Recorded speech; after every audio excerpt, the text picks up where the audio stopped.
Pembahasan uji kompetensi halaman 30. Soal nomor 1. Pernyataan berikut yang sesuai dengan isi teks laporan percobaan tersebut adalah D. Mengapa yang D? Karena pernyataan yang D terdapat dalam kalimat di paragraf pertama. Sedangkan A, B, dan C pernyataannya tidak sesuai dengan isi teks tersebut. Kita lanjut ke nomor 2. Berdasarkan isinya, kutipan tersebut termasuk unsur teks laporan percobaan pada bagian B. Landasan teori. Mengapa jawabannya B? Karena pada kutipan ini dijelaskan teori-teori mengenai hukum Melde dan juga gelombang. Kita masuk ke nomor 3. Nomor 3. Tabel tersebut digunakan untuk menyajikan data pada bagian A. Hasil percobaan. Jawabannya A karena tabel ini merupakan tabel hasil percobaan yang dicatat oleh peneliti. Selanjutnya soal nomor 4. Berdasarkan data dalam tabel, jumlah gelembung paling banyak terjadi ketika mendapat perlakuan A. Terkena cahaya matahari langsung pada 5 menit pertama. Di sini dapat dilihat bahwa gelembung terbanyak jumlahnya 463, maka jawabannya adalah A. Soal nomor 5. Berdasarkan data dalam tabel, gelembung tidak muncul ketika mendapat perlakuan C. Ya, kalian bisa melihat tabelnya. A, B, dan D itu tidak sesuai dengan isi tabel. Yang sesuai adalah yang C, maka jawabannya adalah C. Lanjut soal nomor 6. Berdasarkan isinya, kutipan tersebut termasuk unsur teks laporan percobaan pada bagian pembahasan hasil. Mengapa pembahasan hasil? Karena di sini dijelaskan berdasarkan data yang kami peroleh dari hasil percobaan. Nah, berarti ini mereka menjelaskan atau membahas berdasarkan hasil. Nah, pembahasan berdasarkan hasil percobaan itu adalah bagian B, pembahasan hasil. Soal nomor 7. Pernyataan berikut yang tidak sesuai dengan isi kutipan tersebut adalah B. Meskipun cuaca mendung, jumlah gelembung semakin banyak karena adanya penambahan natrium yang mampu bereaksi secara maksimal. Ini yang tidak sesuai ya. A, C, dan D itu sesuai karena semuanya ada di dalam teks. Yang tidak sesuai adalah yang B. Ya, karena ketika cuaca mendung itu akan berpengaruh pada intensitas cahaya yang masuk. Jadi jumlah gelembungnya semakin sedikit. Selanjutnya soal nomor 8.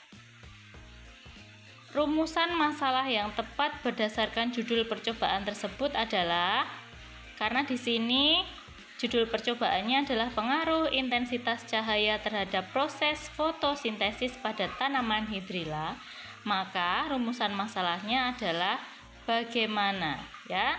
Kalian bisa melihat bahwa ciri-ciri rumusan masalah itu adalah menggunakan kata tanya, bagaimana. Maka jawabannya yang D. Soal nomor 9. Tujuan percobaan yang tepat berdasarkan judul percobaan tersebut adalah untuk mengetahui pengaruh intensitas cahaya. Karena judulnya adalah pengaruh, maka tujuannya adalah untuk mengetahui pengaruh intensitas cahaya. Maka jawabannya adalah yang A. Selanjutnya nomor 10. Pernyataan berikut yang tepat dipaparkan pada bagian latar belakang sesuai judul tersebut adalah C. untuk mengetahui pengaruh intensitas cahaya terhadap proses fotosintesis pada tanaman hidrilla. Perlu dibuktikan melalui percobaan. Ini adalah bagian latar belakang. Selanjutnya, pembahasan uji kompetensi yang kedua, halaman 61. Soal nomor 1. Bagian pembuka dalam teks pidato persuasi tersebut ditandai dengan nomor A, 1, 2, dan 3. Nah, jika dicermati, pada bagian pembuka itu adalah berisi salam pembuka, sapaan, ucapan syukur. Maka bagian pembuka ditandai nomor 1, 2, dan nomor 3. Maka jawabannya adalah A. Soal nomor 2. Topik yang dibahas dalam teks pidato persuasi tersebut terdapat pada paragraf nomor 4. Jawabannya adalah B, karena di paragraf keempat orator berkata, pada kesempatan ini saya memohon izin untuk menyampaikan gagasan dan pesan terkait dengan pentingnya menyelamatkan anak-anak remaja dari pergaulan bebas. Maka topik yang dibahas itu disampaikan di paragraf keempat, ditandai dengan nomor 4 atau B. Berikutnya, soal nomor 3. Pendapat dan gagasan orator dipaparkan pada paragraf 5, 6, dan 7. Jawabannya adalah D, karena pendapat dan gagasan itu disampaikan di bagian isi. Nah, isinya ada di paragraf 5, 6, dan juga 7. Soal nomor 4. Pesan orator dipaparkan pada paragraf nomor 7. Ya, kita lihat. Pada paragraf ke-7, pesan yang ingin disampaikan adalah ini ya. Nah, mari kita bahu-membahu dan bekerja sama untuk menjauhkan generasi bangsa dari permasalahan sosial. Ini pesan yang ingin disampaikan oleh orator ada di paragraf ke-7. Soal nomor 5, bagian penutup pidato ditandai dengan nomor 8 dan 9. Bagian penutupnya kita lihat nih ya. Demikian beberapa pendapat dan pesan. Kemudian wassalamualaikum warahmatullahi wabarakatuh. Jadi kedua paragraf ini merupakan bagian penutup paragraf 8 dan 9. Soal nomor 6. Gagasan berikut yang tidak sesuai, ya, yang tidak sesuai adalah yang C, karena di sini dikatakan remaja mendapat banyak informasi menyesatkan melalui media cetak. Padahal di dalam bacaan tadi disebutkan media sosial. Jadi jawabannya adalah C. Soal nomor 7. Kalimat berikut yang menggunakan kosakata bersinonim adalah yang D. Ya, selain batal melanjutkan kuliah, Dani juga urung mendapatkan pekerjaan. Kata urung nih bersinonim. Oke, kalau yang ini antonim ya, suka dan duka. Tua, muda, ini berantonim. Karena yang ditanyakan bersinonim, maka yang D. Soal nomor 8. Kalimat berikut yang merupakan kalimat aktif adalah yang B. Kata aktifnya adalah menggalakkan. Ya, sedangkan A, C, dan D ini tidak aktif. Bagian C ada diamankan, ini pasif. Ya, ini juga bukan kalimat aktif dan yang A juga bukan kalimat aktif. Yang menyatakan aktif ini menggalakkan, maka jawabannya yang B. Soal nomor 9. Kalimat berikut menggunakan kosakata bidang ilmu adalah yang C. Apapun alasannya, tindakan preventif lebih efektif daripada kuratif. Ini kosakata bidang ilmunya, preventif, kuratif. Soal nomor 10. Kalimat berikut Yang menggunakan kosakata emotif adalah, ya kita ingat ya, emotif itu berarti ada kaitannya dengan perasaan, maka jawabannya yang D.